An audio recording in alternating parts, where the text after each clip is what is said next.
자, 이제 남아있는 게 이거죠. 포트폴리오 화폐 시간 가치 현금 수지 측정. 자, 오늘은 뭐 깊게 들어가는 것이 아니라서요. 간단한 개념 정도를 이제 말씀드리는 것이라서 시간이 그렇게 많이 걸리지는 않은데 보통 여기까지 하는데 4시간은 꼬박 해야 와요. 여기까지. 이제 나중에 이제 1, 2월, 3, 4월 가면 4시간을 꼬박 해야 여기까지 올 수 있습니다. 그리고 이거는 이제 그 다음 주로 넘어가고요. 아무튼 오늘은 거의 뭐 2시간 만에 오니까 깊이 있는 것까지는 안 들어간다는 말씀이죠. 자, 일단 이제 포트폴리오라는 거는 분산 투자를 뜻한다 그랬죠. 이제 의미, 개념. 이거는 이제 분산 투자예요. 근데 이제 분산 투자를 하는 의미가 뭘까요? 왜 분산 투자를 하려고 할까요? 몰빵 투자하지 않고 위험을 좀 줄이기 위해서. 혹시 주식 투자하십니까? 주식 투자하십니까? 조금 전에 하신 말씀들로 봐서는 충분히 주식 투자하고도 남을 것 같은데 그렇게 공격적이라면 주식 투자하고 남을 것 같은데요.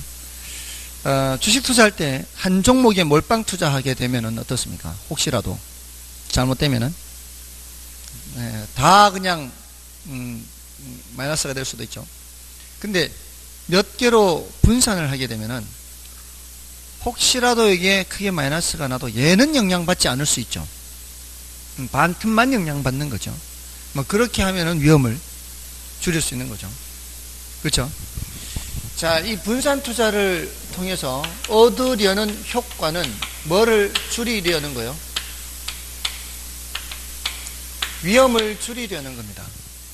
자, 그런데 위험을 줄일 때 수익도 같이 줄어들까요? 아니면은 수익은 유지하면서도 위험을 줄이는 걸까요? 수익도 줄어든다. 그러면은 분산 투자를 왜 하겠어요?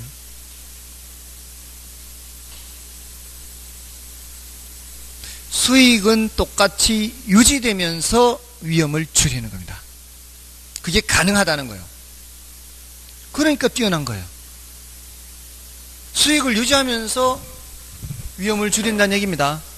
동일한 수익을 유지하는 거예요.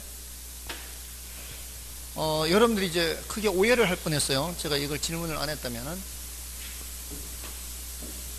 자, 아들을 둘을 낳았는데 첫째 아들, 둘째 아들 모두 다 우산장수를 시켰어요. 날이 맑은 날, 비가 오는 날, 날이 맑은 날, 비가 오는 날, 이게 확률이 50대 50이라고 하고요. 그날이 비가 올지, 날이 맑을지는 알 수 없는 상황이에요. 근데 이제 둘 다 나가는 거예요. 둘 다 집신장수를 시킬 때 얘기해요. 하나는 우산장수, 하나는 집신장수, 이렇게.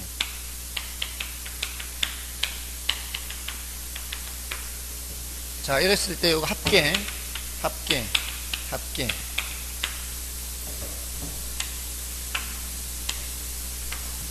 자, 이날 날이 맑은 날이에요. 그럼 둘 다 공치고 오겠죠. 버는 거 없이 오겠죠.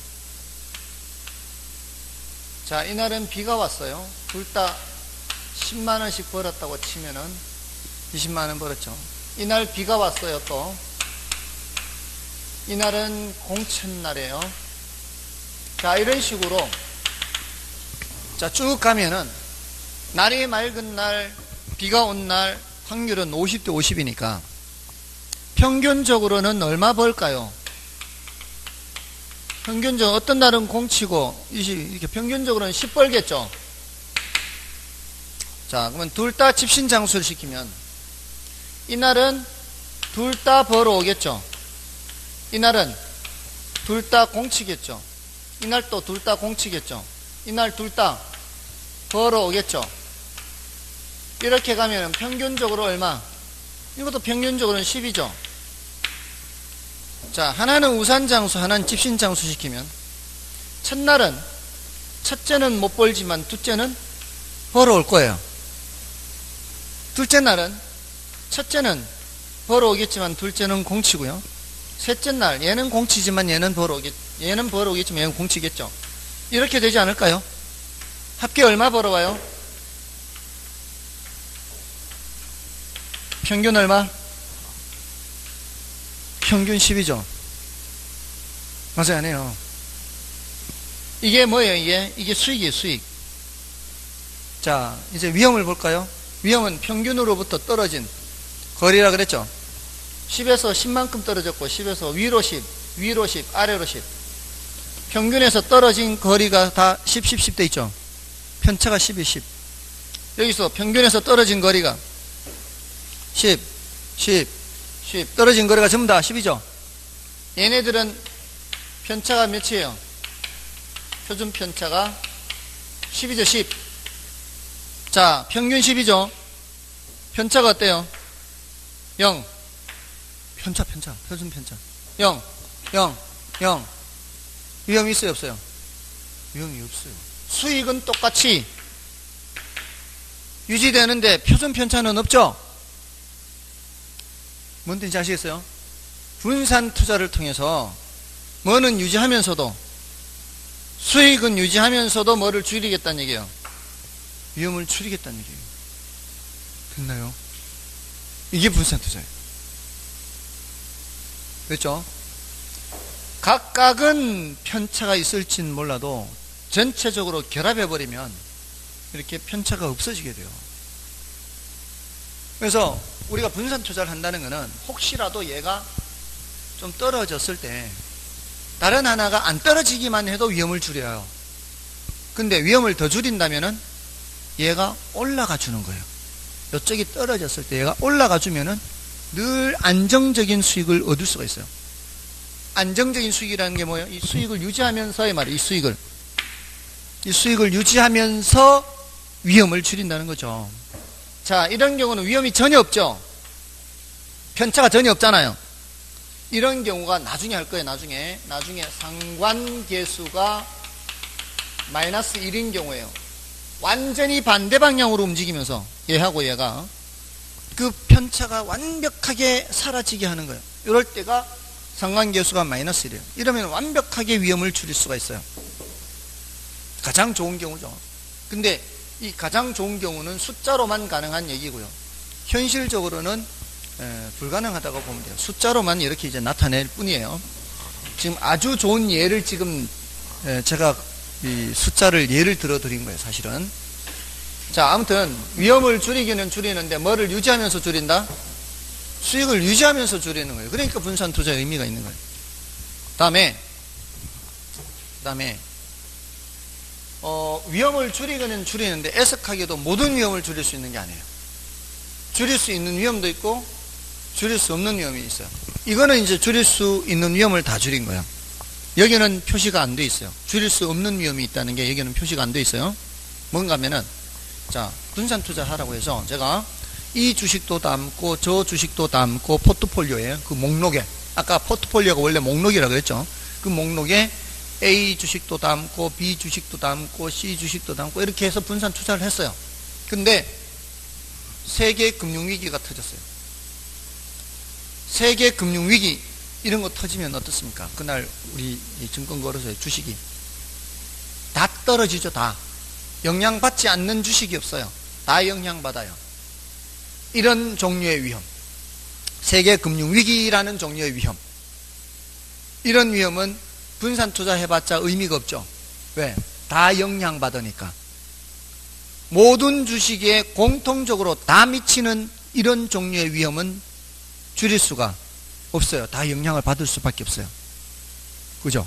그런 분산의 의미가 없어요. 근데 어떤 종류의 위험을 줄일 수 있는가 하면은, 예를 들어서 구제역이 터졌어요. 구제역이 터지면은 그 구제역과 관련된 주식만 떨어지잖아요. 다른 건 영향받지 않는 거죠. 그러니까 이런 경우에는 구제역과 관련된 주식만 100% 갖고 있지 않고 다른 걸로 분산하면은 분산 효과가 나타나는 거죠. 공교롭게고 100% 딱 갖고 있는데 그것만 딱 영향받아 버리면 전 재산이 다 영향받아 버리잖아요. 뭔 뜻인지 아시겠죠? 자, 요거를 굉장히 많이 물었어요. 줄일 수 있는 위험이냐, 줄일 수 없는 위험이냐? 요 소리는 줄일 수 없는 위험은 모든 투자 안에 다 영향 미치는 위험. 맞죠? 줄일 수 있는 위험은 어떤 특정 종목에만 영향을 미치는 위험. 맞아, 아니에요? 맞죠? 자, 이해되셨어요? 특정 종목에만 영향을 미치는 위험은 줄일 수 있다, 없다? 줄일 수 있다. 그 종목에 100%안 갖고 있으면 되니까. 맞나요?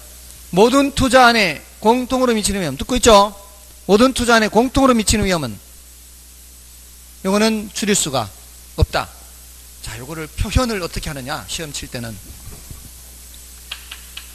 체계적 위험, 비체계적 위험 이렇게 표현한단 말이에요. 체계적 위험은 줄일 수 없는 위험, 줄일 수 없다. 비체계적 위험은 줄일 수 있다.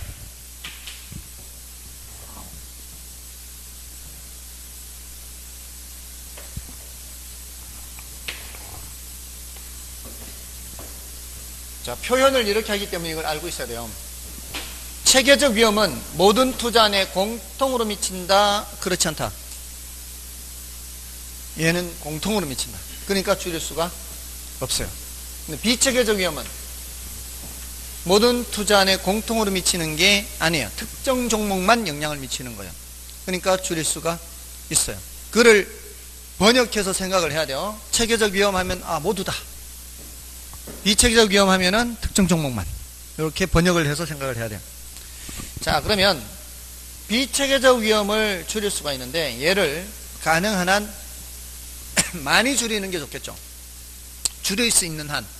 근데 조금 전에 제가 숫자를 썼던 거는 완벽하게 줄인 거예요. 비체계적 위험을 완벽하게 줄여서 평균도 10이고 전부 다 10 편차가 없었잖아요. 그런 건 완벽하게 줄인 거예요. 근데 그거는 이제 숫자로만 가능하고 거기에 가깝도록 하는 게 좋을 거잖아요. 거기에 가깝도록. 자, 그렇게 하는 방법 중에 뭐가 있는가 하면 얘를 많이 줄이는 방법. 그거는 구성 자산 수를 다양하게 하는 방법이 있어요. 자, 예를 들어 구제역이 터지면은 돼지고기 관련된 소고기 관련된 주가가 폭락을 한다. 자, 내가 돼지고기 관련 주식을 100% 갖고 있었어요. 이러면 다 영향받죠. 근데 반틈을 팔아서 다른 주식을 샀다면, 근데 그 다른 주식이 구제액에 영향을 받지 않는 주식이라면 내 전 재산이 영향받는 게 아니라 그 반틈만 영향받잖아요. 그러니까 위험을 줄이는 거잖아요. 근데 그 나머지 반틈이 닭고기 관련 주식이었어요. 근데 구제역만 터진 게 아니고 조류독감도 터졌어요. 그러면 이것도 폭락, 저것도 폭락, 공교롭게 두 개가 동시에 나오면 두 개 다 폭락이잖아요.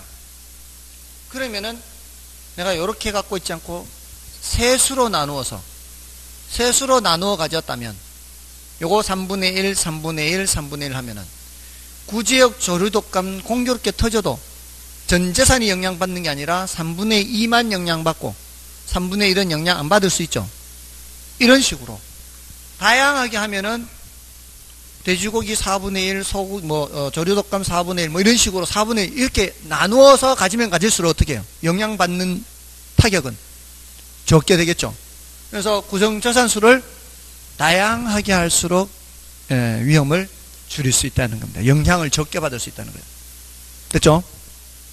다음에 두 개만 놓고 봤을 땐, 이건 다양하게 놓고 보면 그런데 두 개만 놓고 봤을 때요. 자, 조금 전에 제가 뭐라 그랬어요? 설명드려서 설명. 좀 전에 돼지고기 주식을 100% 갖고 있다가 닭고기 주식 반틈 샀다 그랬잖아요. 근데 다행히 조류독감이 안 터졌다면, 저것만 터졌다면, 구제역만 터졌다면 돼지고기 관련 주식은 폭락을 했는데 사람들이 돼지고기는 안 먹어도 고기는 먹어야 될 거 아니에요. 고기는 먹어야 되는데 소고기는 비싸. 그러니까 닭고기를 먹어. 그럼 닭고기 주식이 올라갈 수 있다는 거죠. 자, 반틈으로 반틈 이렇게 공교롭게 딱 바꿨는데 얘는 터졌는데 얘는 안 터졌어. 그러면 얘가 폭락한 대신에 얘는 폭등할 수 있거든요. 그러면 얘가 폭락한 대신에 얘는 폭등할 수 있다는 거죠. 그러면 얘가 폭락한 대신에 얘는 폭등할 수 있다는 거죠. 그러면 얘가 폭락한 대신에 얘는 폭등할 수 있다는 거죠. 그러면 얘가 폭락한 대신에 얘는 폭등할 수 있다는 거죠. 그러면 얘가 폭락한 대신에 얘는 맞죠? 이러면은 얘가 떨어진 만큼을 얘가 벌충을 해줄 수가 있죠. 이러면 나는 거의 실질적으로는 손실이 없을 수 있죠. 이러면 효과가 아주 좋은 거죠. 맞죠? 근데 사긴 샀는데 돼지고기 관련 주식 샀다가 반틈 팔아서 소고기 관련 주식 샀다면 돼지고기나 소고기나 구조액은 똑같은 거죠. 같은 방향으로 영향 받는 것은 의미가 없죠. 그러니까 주식의 변동 방향이 서로 반대 방향으로 움직이는 것이 효과가 높다는 거죠. 같은 방향으로 영향받으면 그거는 별로 효과가 없다는 거예요. 그래서 둘만 놓고 봤을 때는 수익률 변동이 어떤 방향으로? 반대 방향으로 가도록 해야 돼요. 반대. 이럴수록 효과가 높아요. 자, 지금까지 여기에서 많이 출제가 됐어요. 최근에는 요 다음 과정이 상환계수나 또는 최적 포트폴리오, 최근에 들어서는 이제 조금 더 난이도 높은 쪽으로 많이 나오는데 지금까지는 여기에서 많이, 특히 여기서 많이 나왔어요. 특히 여기서. 그래서 지금 단계에서는 뭐 요 정도 말씀을 드리는데 그 앞에 243쪽에 있는 내용 간단하게만 말씀을 드릴게요. 그 243쪽에 있는 내용은 평균 분산 결정법이라고 하는 거 있죠. 이거는 이 단어 뜻만 말씀드리고 지나갈게요. 나중에 설명드릴 건데 의사결정이다 이렇게 보네요. 의사결정. 평균 분산 의사결정. 평균은 뭘 나타내는 거였죠? 수익을 나타내는 거였고 분산은 위험이죠. 위험. 표준 편차나 분산은 위험이. 예, 요거 가지고 의사결정을 한다는 거예요. 동일한 수익일 때는 뭐를 선택하고요? 동일한 수익일 때는 위험이 적은 걸 선택하고 동일한 위험일 때는 수익이 높은 걸 선택하는 의사결정 방법. 이걸 뭐라고 한다? 평균 분산 결정법이라 그래요. 아주 간단하죠. 대부분의 내용은 간단해요. 개념 자체는 쉬워요. 근데 그거를 우리가 평소 사용하는 표현으로 하지 않고 학자들이 하는 그런 표현으로 쓰니까 어색해서 그럴 뿐이에요. 그러니까 그게 익숙해지도록만 하면 되는 거예요. 당연하잖아요. 동일한 수익일 때 뭐 선택해요? 위험이 적은 거. 근데 이분들은 아니었어요. 약간 동일한 수익이었는데도 위험이 큰 걸 선택하는 분들이었어요. 앞으로는 그렇게 대답하면 안 된다고요. 우리는 뭐를 전제로 해서 대답하고 있어요 지금? 위험, 회피형을 전제로 해서 대답하고 있는 거예요. 맞죠? 동일한 위험일 때는 수익이 큰 걸 선택하는 거고 동일한 수익일 때는 위험이 적은 걸 선택해요. 이건 어떤 사람을 전제로? 위험, 회피형을 전제로 해서 의사결정을 하는 거예요. 자, 요거는 이제 단어 뜻만 알고 지나가세요. 네, 나는 건 이제 나중에 말씀을 드릴 거니까. 그 다음에 넘어가셔서요. 자, 포트폴리오 해서 246쪽에 굉장히 자주 나왔죠.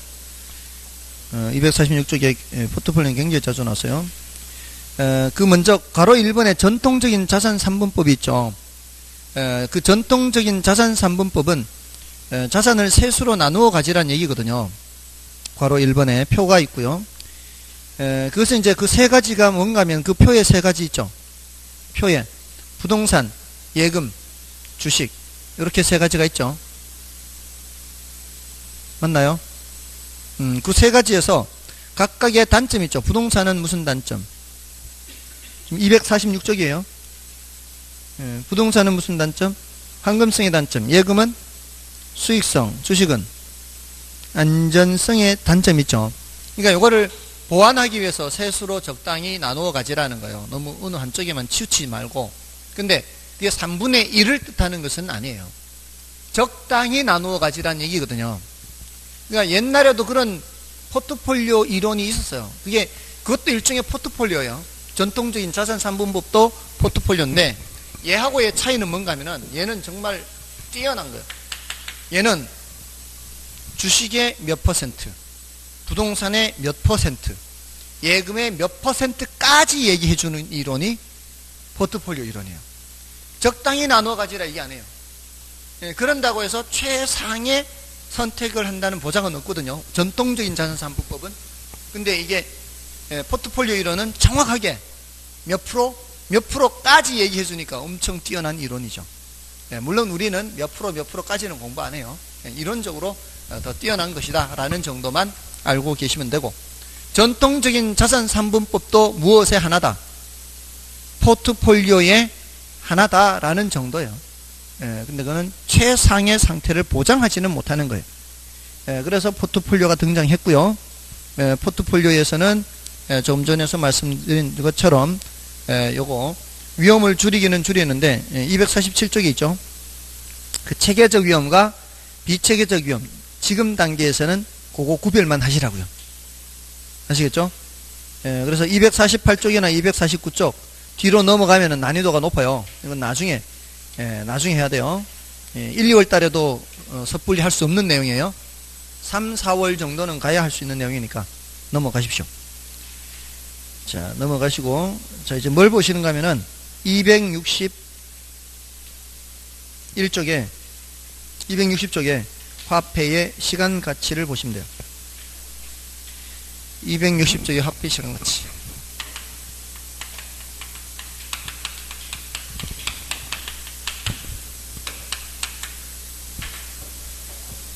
자, 지금 오늘 투자론에 들어와서 뭘 하고 있어요? 처음에 제일 중요한 거는 지렛대 효과예요. 지렛대 효과는 타인 자본을 이용해서 자기 자본 수익률을 높이려고 하는 건데 결과적으로 낮아질 수도 있는 그런 효과가 지렛대 효과죠. 그러니까 타인 자본 사용 효과 이렇게 하시면 돼요. 타인 자본이 사용이 되면은 이자를 지급해야 되죠. 그래서 키 포인트는 어디에 있는가 하면 바로 이자율보다 높은 수익을 낼 수 있느냐 그렇지 않느냐에 따라 달려있는 거예요. 이자율보다 높은 수익을 내면 정해지뢰가 발생하는 거고요. 이자율보다 수익이 낮아지면은 부의지뢰가 나타나는 거죠. 중립적 지뢰가 예외적으로 있고요. 그 다음에 위험과 수익 했죠. 위험은 예상치로부터 벗어날 가능성이에요. 그게 있으면 위험이 있는 거예요. 그 위험은 표준 편차나 분산으로 측정을 하고요. 수익은 평균 또는 가중평균해서 측정합니다. 가중평균이란 말도 나중에 말씀을 드릴 거예요. 가중평균 또는 평균으로 측정한다. 됐죠? 그리고 위험의 유형에 여러 가지 있지만 오늘은 사업상 위험에 대해서만 조금 말씀을 드렸어요. 사업할 때는 항상 위험이 있다는 것. 다음에 수익은 이제 기대 수익률, 요구 수익률 했죠. 기대 수익률은 가중평균으로 계산하는 객관적 수익률이고 요구 수익률은 주관적 수익률이다. 사람마다 달라요. 어떤 사람은 이제 정기형 금리라든가 이런 걸 기준해서 얘기하기도 하고 어떤 사람은 다른 데 투자되어 있는 데서 벌 수 있는 수익률을 비교해서 이렇게 판단하기도 하고요. 요구 수익률을. 그래서 요구 수익률보다 기대 수익률이 더 크면 채택을 하는 거죠. 이런 이제 내용했고요. 다음에 이제 포트폴리오 해서 이제 말씀을 드리고 있고요. 다음에 이제 화폐의 시간 가치입니다. 화폐 시간 가치는 지금 현재 돈 1,000만 원이 1년 뒤에 1,000만 원하고 같은 가치가 아니라는 거예요. 현재 100만 원 잡을까요? 현재 100만 원이 1년 후에 얼마하고 같을까요? 자, 여러분들 지금 100만 원 가질래요? 1년 후에 100만 원 가질래요? 하면 뭘 가지겠어요? 당연히 지금 100만 원 가지겠죠. 그러면 1년 후에 얼마 주면은 지금 100만 원하고 똑같을까요? 이렇게 질문을 하는 거예요. 그러면 사람마다 다르겠죠. 1년 후에 얼마하고 지금 똑같아요? 사람마다 다릅니다. 근데 그게 객관적으로 나타난 것이 시장 이자율이에요. 시장 이자율. 시장 이자율이 시장에서 객관적으로 나타난 거예요. 자, 그러니까 그거를 시장 이자율을 기준으로 하되 이제 계산의 편의상 10%로 계산을 할게요. 10%. 지금 현재 100만 원이 1년 후에 얼마하고 같다란 뜻이에요. 110만 원하고 같다란 뜻이에요. 자, 이렇게 해서 현재 돈을 미래 돈으로 바꾸는 거를 할증한다 그래, 할증. 그럼 1년 후에 110이 현재 얼마하고 같다는 얘기예요. 1년 후에 110이 현재 100만 원하고 같다란 뜻이죠. 이렇게 미래 돈을 현재 돈으로 바꾸는 거를 할인한다 그래요. 자, 그러니까 우리 일상생활에서 말하는 할증 할인을 여기서도 할증 할인이란 말 써요. 근데 여기서는 할증이 뭐라고요? 현재 돈을 미래 돈으로 바꾸는 거. 할인은 미래 돈을 현재 돈으로 바꾸는 걸 할인이라고 해요. 이거 빨리 적응하는 사람들이 공부 잘하는 사람이에요. 그냥 할인이니까 내가 들은 단어니까 아무 생각 없이 지나가는 게 아니라 여기서는 할인의 의미가 다르구나 이렇게. 여기서는 할인이 뭐라고요? 미래 돈을 현재 돈으로 바꾸는 거. 할증은 현재 돈을 미래 돈으로 바꾸는 거. 그럼 할증하면은 숫자가 커지는 거고 할인하면 숫자가 작아지는 거. 이거는 똑같아요. 다만 조심해야 돼요. 할증할 때, 자, 10% 할증하죠? 그러면 1 더하기 할증률을 곱셈을 해서 계산을 합니다.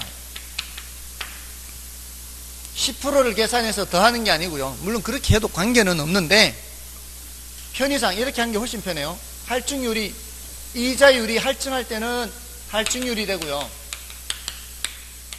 할인할 때는 할인율이 돼요. 같은 이자율이. 할증할 때는 할증률, 할인할 때는 할인율. 옆으로 10%를 숫자로 나타내면 어떻게 해요? 0.1이죠. 지난주에 혹시 제가 퍼센트 중요하다고 하지 않았나요? 퍼센트 계산해야 돼요. 퍼센트 계산할 수 있어야 돼요. 0.1, 10% 0.1이에요. 그럼 1.1을 곱하기 하라는 얘기예요. 할인하면은 1 플러스 할인율을 나눗셈 해야 돼요. 나눗셈. 자, 이거 조심해야 돼요. 이거. 곱셈보다는 나눗셈을 조심해야 돼요. 자, 왜냐면 우리 일상생활에서 할인하듯이 해보세요. 110만원짜리 냉장고 10% 할인해 드리겠습니다. 10% 할인하면은 여러분들 하이마트에서는 돈 얼마 꺼내면 돼요? 100만원 꺼내요? 110만원짜리 10% 할인해주면 일상생활에서 할인하는 거, 이 현재 가치로 바꾸는 거 말고 일상생활에서는 110만원짜리 10% 할인한다 그러면 얼마 꺼내면 돼요? 99만원 꺼내면 되죠. 100만원 주시려고? 99만원 꺼내주면 되죠. 근데 일상생활에서 할인은 그렇게 한단 말이에요. 10%를 계산해서 빼기를 한단 말이에요. 근데 여기서는 그렇게 하면 안 된다고요. 여기서는 그렇게 해버리면은 이게 99 돼버리면 이게 안 맞잖아. 이게 현재 100만원이 1년 뒤에 110만원하고 같다면 1년 뒤에 110만원은 현재 100만원하고 같아야 될 거 아니에요. 이때 10% 할증했으면 이때 10% 할인해야 될 거 아니에요. 그러니까 이거를 이쪽으로 곱셈을 해서 왔기 때문에 곱하기 1.1 해서 왔단 말이에요. 곱하기 1.1 해서 갔기 때문에 이쪽으로 갈 때는 나누기 1.1 해야 같아진단 말이에요. 아시겠어요? 여기서 1, 이게 원금에 해당하는 거고요. 이게 이자에 해당하는 거, 할인하는 것이기 때문에 1이 원금에 해당하는 것이기 때문에 항상 1 플러스 할증률, 1 플러스 할인율 하는 거예요. 됐죠? 자, 그런데 애석하게도 우리가 1년 후의 것만 계산하지 않아요. 2년 후의 것도 계산하고 3년 후의 것도 계산하고 이렇게 묻는다고 이게 자꾸 이렇게 10년 후의 것도 물을 수 있어요. 10년 후. 그것 때문에 이렇게 하는 게 훨씬 간편한 거예요. 1년 후의 것을 구할 때는 1.1을 한번 곱하면 되죠. 다시 1년 지나면은 요게 원금이 돼야 돼요. 자, 이 원금에는 첫 번째 년도 이자가 들어가 있죠. 10만원이. 그거에다가 다시 1.1을 곱해야 되기 때문에 이 값은 이자에도 또 이자가 붙어요. 요 10만원 이자에도 또 이자 만원이 붙거든요. 요렇게 계산하는 거를 복리 계산이래요. 복리. 달리가 아니고 복리 계산. 그래서 우리는 전부 다 뭐를 전조로 해서 계산해요? 복리 계산을 전조로 해서요. 그래서 100, 110, 120, 130 이렇게 안 돼요. 1년에 10%라 해도. 여기는 121이 되고요. 여기는 133.1이 되고 이렇게 돼요. 10%씩 계속 할증이 되면은. 됐나요? 그러면 10년 후면은 이거 어떻게 계산해야 돼요? 100 곱하기 1.1을 몇 번 곱해야 돼요? 10번 곱해요, 10번. 10번 곱해야 돼요. 자, 이거 10번 공학용 계산기로 할 수 있죠? 지수 계산 1.1의 10제곱. 근데 대체로는 이 정도면은 알려줘요. 1.1의 10제곱은 2.594 이렇게 알려줘요. 문제에서 알려주기 때문에 나는 뭐만 하면 돼요? 100 곱하기 2.594만 하면 돼요. 계산기 들고 갈 수 있어요. 계산기로 그냥 두드리면 돼요. 됐나요? 근데 이 정도는 외우고 있어야 편해요. 1.1의 제곱은 1.1의 세제곱은 이 정도는 외우세요. 1.1의 제곱은 몇이에요? 1.1의 세제곱은 이렇게 하면 수 있어요. 1. 여기는 요거 두 개 더하면 몇이에요? 요거 두 개 더하면 몇이에요? 더하면 몇이에요? 요 두 개 더하면 몇이에요? 두 개 더하면 1.1의 제곱은 1.21, 1.1의 세제곱은 1.331, 1.1의 네제곱은 1.4641이에요.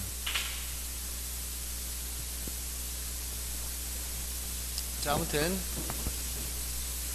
자, 여기 2.5 이런 숫자를 알려준단 말이에요. 그러니까 이거는 걱정하지 않아도 되고요. 다만 여기 요 n제곱이 있어요. n제곱 10년이면 1.1의 10제곱, 여기도 마찬가지 10년이면 1.1의 10제곱으로 나누기 하는 거예요. 됐나요? 자, 원래 나온 문제는 여기에 나왔어요. 저기 나누기 하는 걸로 5년이에요. 5년. 그러니까 5년 후에 1억이 현재 얼마하고 같을까 이렇게 물었어요. 할인이죠. 5년 후에 1억이 현재 얼마하고 같을까요? 할인율을 7% 했어요. 원래 문제예요. 그럼 어떻게 하라고요? 1억 나누기 1.07의 몇 제곱? 5제곱 해서 약 7,120 얼마인가 이렇게 나왔어요. 29만인가 28만인가 이렇게 해서 10만 단위 이하는 버리는 거예요. 약 7,100만. 여기가 정답이었어요. 7,100. 계산기 그냥 이렇게 두드리면 돼요. 그냥. 그러니까 이런 계산 못한다면 이게 우리 문제가 있는 거죠. 나누기만 하면 되는 거예요. 됐나요? 아무튼 자, 이렇게 할증과 할인이에요. 됐나요? 자, 근데 지금 이런 숫자를 문제에서 알려주는 이유는요. 2.594. 우리가 계산하는 게 10년만 있을까요? 20년도 있고 5년도 있고 다양하겠죠. 우리가 계산하는 퍼센트가 10%만 있을까요? 5%, 3% 다양하겠죠. 그래서 문제에서 이런 표를 만들어 놨어요. 이런 표를. 여기 퍼센트, 이 기간, 이게 10년, 여기 10%. 10년 10% 하면 여기 뭐가 있단 말이에요? 2.594가 있단 말이에요. 그럼 이 숫자를 찾아서 10% 10년에 해당하는 걸 찾아서 여기 곱하기만 하면 된다고요. 그러니까 현재 100만 원이 10년 후에 얼마하고 같을까요? 기간은 10년, 이자율은 10%면 10년 10%에서 요 2.594를 찾아서 어디에 곱하라고요? 100에다가 곱하라고요. 그럼 100 곱하기 얼마 하면은 2.594 하면 약 259만 4천 원이 된다라는 걸 알 수 있다 이 말이에요. 이런 표를 다 만들어 놨다고요. 왜 만들어 놨겠어요? 이런 금융계산은 벌써 수백 년 전부터 했어요. 컴퓨터가 계산되기 전부터. 자, 그 당시에 사람들이 한번 계산할 때마다 계산하면은 얼마나 불편하겠어요. 이 사람도 1.1의 10제곱 계산해야 되고 저 사람도 1.1의 10제곱 계산해야 되고, 그러니까 한 사람이 일일이 계산해 놓은 거죠. 일일이 계산해서 소수 6개쯤짜리까지 소수 밑에 다 계산을 해놨어요. 그 표로 만들어 놨어요. 한 사람이 그렇게 고생하니까 다른 사람이 그 표 보고 소수점 6개짜리까지 있으니까 상당히 정확하거든요. 그래서 그거를 이제 이용하는 거죠. 됐나요? 자, 그런데 보세요. 10년 후에 100만 원이 현재 얼마가 될까요? 이렇게 물을 수도 있죠. 자, 이럴 때는 이 100만 원에다가 나누기 2.594 하면 되기는 하죠. 근데 옛날에 계산기 없을 때 100 나누기 2.594 하는 것은 굉장히 불편해요. 그래서 어떻게 하는가 하면은 100 나누기 2.594잖아요. 이거를 100 곱하기 2.594분의 1 해서 바꿀 수 있죠. 나누기 뭐는 곱하기 역수로. 그러면은 1 나누기 2.594를 하는 거예요. 1 나누기 2.594. 1 나누기 2.594 해서 표를 따로 만들어요. 왜냐하면은 요 숫자를 알려주면은 뭐 하면 되니까? 곱하기 하면 되니까. 나누기 하는 것보다는 뭐가 더 쉬워요? 곱하기 하는 게 더 쉽거든요.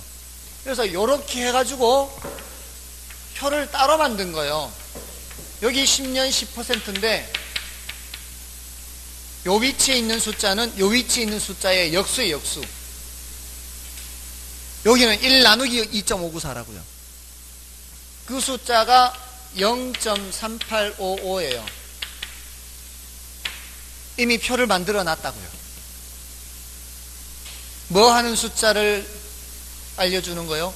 곱하는 숫자를 알려주는 거예요. 나누기보다는 뭐가 더 쉬우니까. 곱하기 100 곱하기 0.3855가 훨씬 쉽잖아요. 100 나누기 2.594보다는 100 곱하기 0.385가 훨씬 쉽죠. 그래서 이런 표를 만들었단 말이에요. 이 표는 이 표하고 수로 무슨 관계? 역수 관계, 역수. 됐나요? 그래서 옛날 사람들이 다 표를 만들어 놨어요. 그러니까 우리는 그 표에서 어떤 표에서 찾아야 되는지만 알면 되는 거예요. 상황이 어떤 상황인지만 알면 된다고요. 자, 그럼 다시. 이 상황에서 이거를 계산하려고 하느냐, 요거를 계산하려고 하느냐, 이 상황에서 이거를 계산하려고 하느냐, 이 상황을 구별하자고요. 그러니까 요 표의 이름이 달라요. 이 표의 이름과 이 표의 이름이 다르다고요. 자, 요거 미래 가치를 계산하려는 표고요. 요거는 현재 가치를 계산하려는 표예요. 자, 여러분들이 이제 이름을 붙여보세요. 제가 하나 써드릴 테니까. 요거를 계산하기 위해서 만든 표는 일시불의 미래가치 계수표라 그래요. 미래가치 계수표. 이 표를 이름 붙인다면 뭐라고 붙일까요? 일시불의 현재가치 계수표, 이렇게 붙이면 되겠죠. 됐나요? 자, 그래서 일시불의 미래가치 계수표에 10년 10%를 찾으면 뭐가 있어서 2.594가 있어서 곱하기 하면 이 금액이 나오고, 일시불의 현재가치 계수표에서 10년 연 10% 찾으면 뭐가 있어서 0.385가 있어서 이거 곱하면 이 금액이 나온다 이 말이에요. 그러니까 10년 후에 1억이 현재 3,855만원 하고 같다 이 뜻이에요. 됐나요? 그러니까 이 공식을, 저 공식 정도는 기억은 하고 계시되 1 플러스 할증률의 n제곱 1 플러스 할인율의 n제곱, 이게 나누기 하는 거죠. 나누기 할인할 때는. 근데 뭐를 알면 된다고요? 이게 어떤 상황인지를 알면 되는 거예요. 그러면은 이제 이 숫자를 찾을 수 있으니까. 됐나요? 근데 오늘 여기까지만 더, 하나만 더 말씀을 드릴 거예요. 요거는 한 번이죠. 근데 이런 경우가 있거든요. 우리 적금 볼 때처럼 한 번이 아니고 똑같은 금액이 여러 번 불입이 돼요. 그랬을 때 이 미래 금액 있죠. 이거 계산하려고 할 수도 있거든요. 자, 요것은 여기까지 이자가 많이 붙어 와 있을 것이고요. 요거는 이자가 요거보다는 한 번 덜 붙어 있을 것이고요. 맨 끝에 거는 이자 없이 붙지 않아요. 맨 끝에 말에 집어넣는 것이기 때문에 합산이 돼요. 이 합산된 금액, 이 금액을 계산하기 위해서는 또 표가 있어야 돼요. 그거는 이제 우리가 그 공식까지 아는 거는 수학이고, 요런 경우는 표의 이름을 뭐라고 붙여놨는가 하면, 자, 요 차이점이 뭐예요? 이거는 한 번이지만, 이건 매번, 매년 말 들어가죠. 매년 말 들어가는 요런 형식의 불입금을 연금이라 그래요. 연금.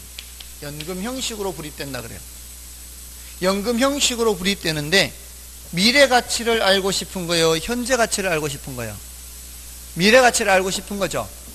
어떤 표에서 찾으면 될까요? 연금의 미래 가치 계수표에서 찾으면 돼요. 이 표의 이름만 알면 돼요, 우리는.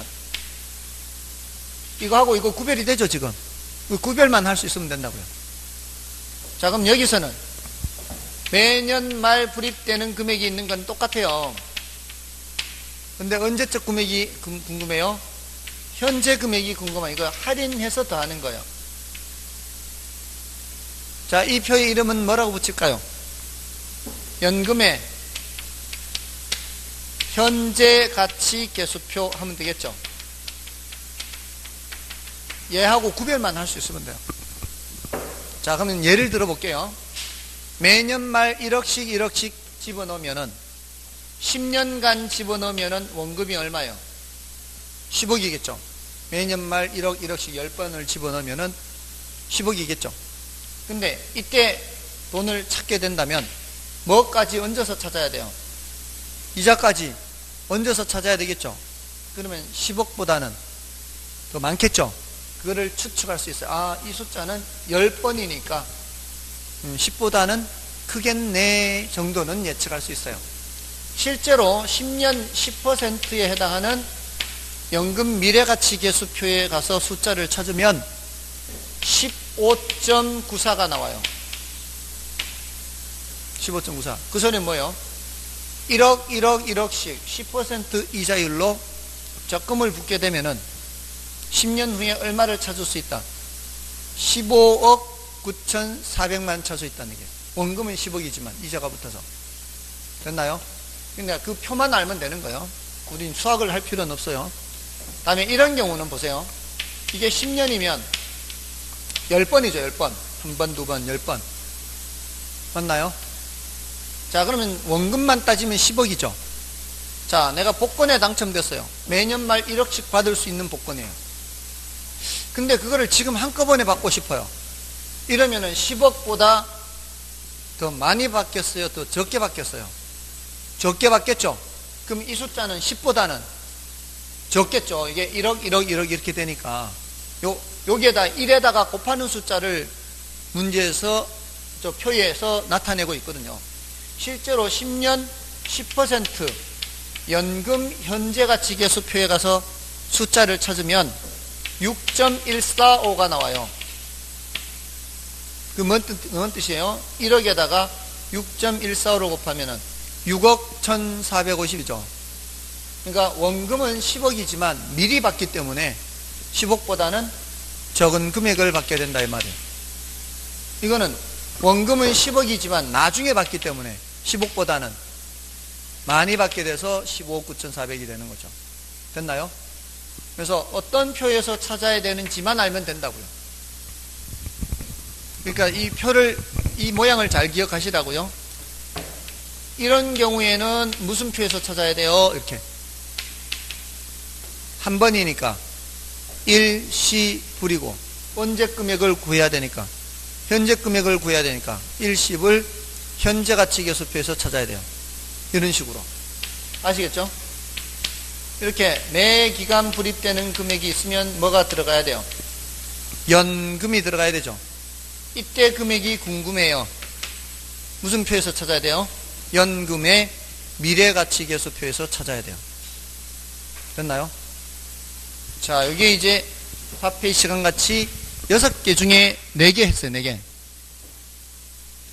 6개 중에 4개. 지금 2개 더 말씀드리면 여러분들의 정신건강에 해로울 수가 있어요. 네, 그래서 그거는 더 이상 안 하고요. 요 정도 말씀을 드리고, 마지막으로 저게 현금 수지 측정이 있어요. 그것 간단하게만 좀 말씀을 드릴게요. 지금 요 네 가지는 꼭 구별을 하실 수 있도록 하시고요. 269쪽에 현금 수지 측정이 있죠. 269쪽에 현금 수지 측정이 있는데, 수지가 뭐예요? 수지가.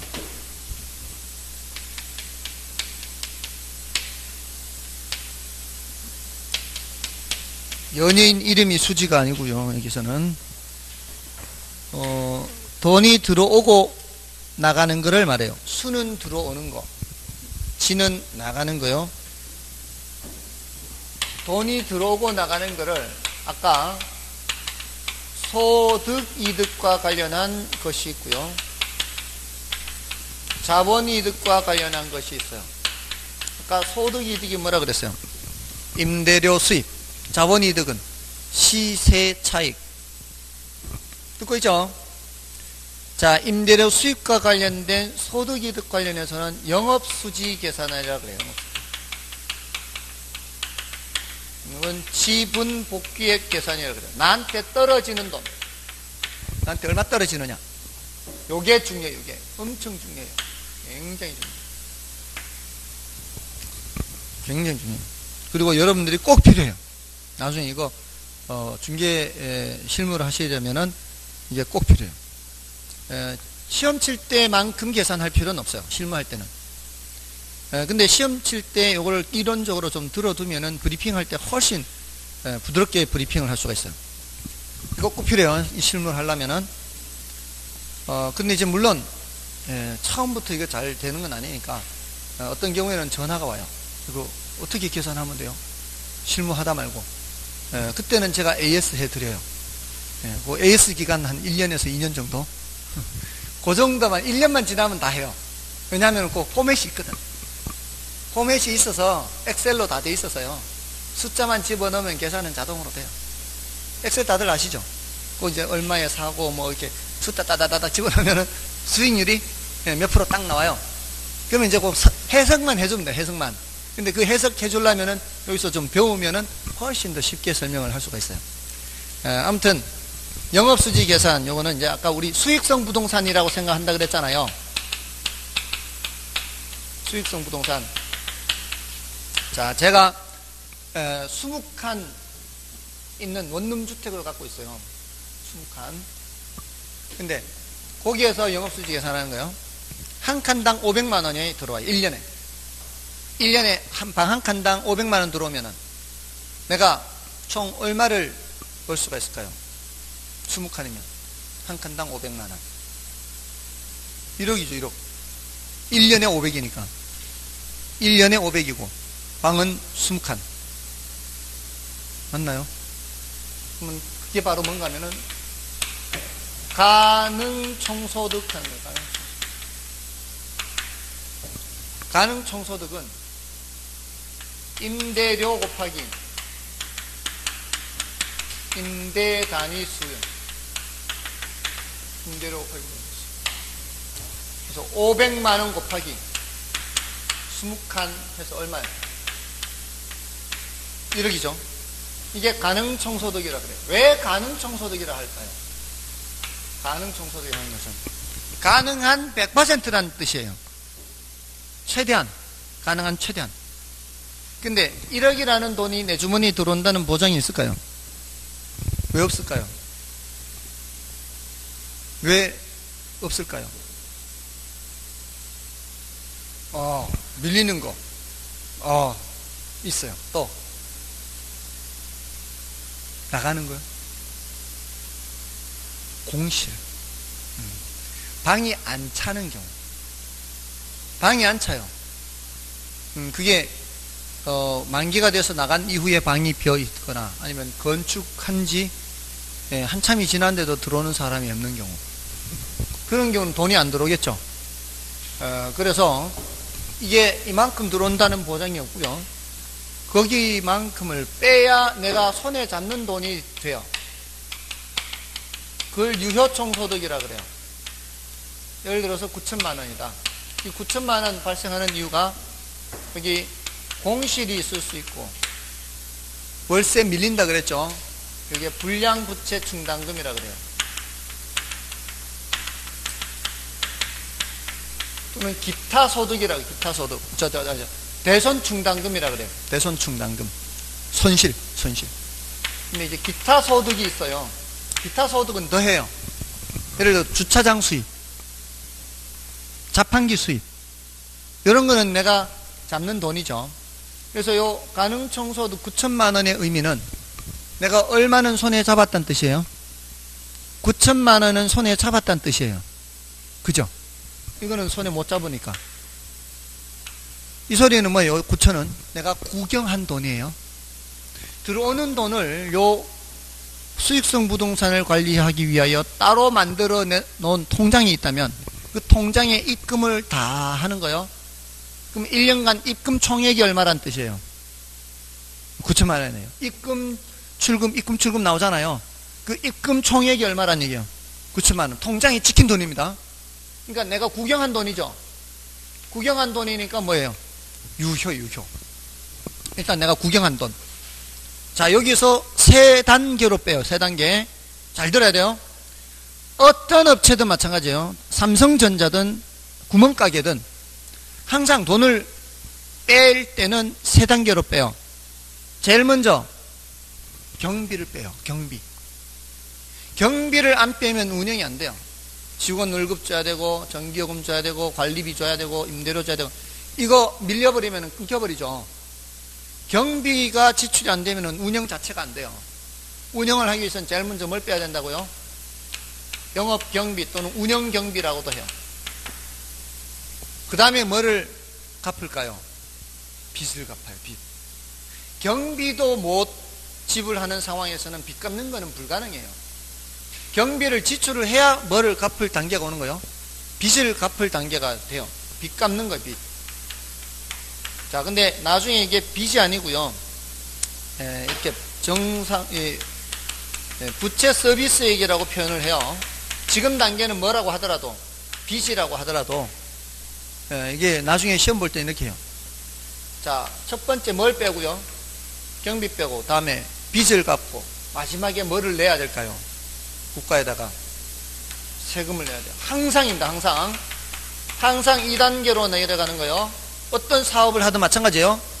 제일 먼저 뭘 빼고 경비 빼고 다음에 빚 갚고 다음에 세금 내고 항상 어떤 업체든지 아시겠어요?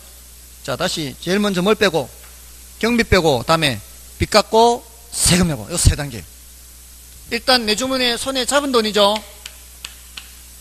내 주머니에 손에 잡은 돈에서 세 단계로 빠져나간다고요. 경비 지불해야 되고 통장에서 이체해야 되고 세금 내야 되고 빚을 갚아야 되고 세금 내야 되고. 자, 그러면 세 단계로 빠지면은 단계별로 남는 게 있을 거 아니에요. 그 단계별로 남는 게 순서대로 순, 전, 후예요. 순, 전, 후. 자, 경비 빼고 순, 영업소득이에요. 자, 이 전후는 뭐겠어요? 세전, 세후란 뜻이에요. 세전, 세후. 세전, 현금, 수지. 그리고 여기는 세후, 현금, 수지 이렇게 돼요. 자, 그래서 위에서부터 치자면은 가유순전후예요. 가유순전후. 근데 시작은 어디서부터 한다 보면 돼요? 유효에서부터 시작한다 보면 돼요. 유효에서 세 단계로 어떻게 뺀다고요? 경비 빼고 빚 갚고 세금 내고 순서대로 남는 게 순, 전, 후예요. 그럼 경비 빼고 뭐가 남고요? 순. 빚 갚고는 전이에요. 세금 내고 후. 다시 경비 빼고 순, 빚 갚고 전, 세금 내고 후. 경비 빼고 빚 갚고 세금 내고 요 순서 기억하고 있고요. 이쪽은 순, 전, 후를 기억하고 있죠. 경비 빼고 뭐가 남고요? 순, 빚 갚고는 전, 세금 내고 후. 요거 외워야 된다고요. 굉장히 중요해요. 외울 수 있어요. 순서대로 하면은 오히려 이거 여기서부터 이렇게 순서대로 하면 더 어려울 수 있어요.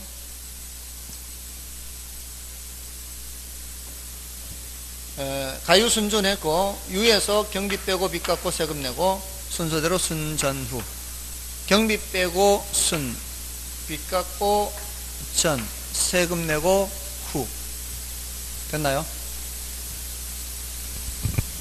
가유 순전후.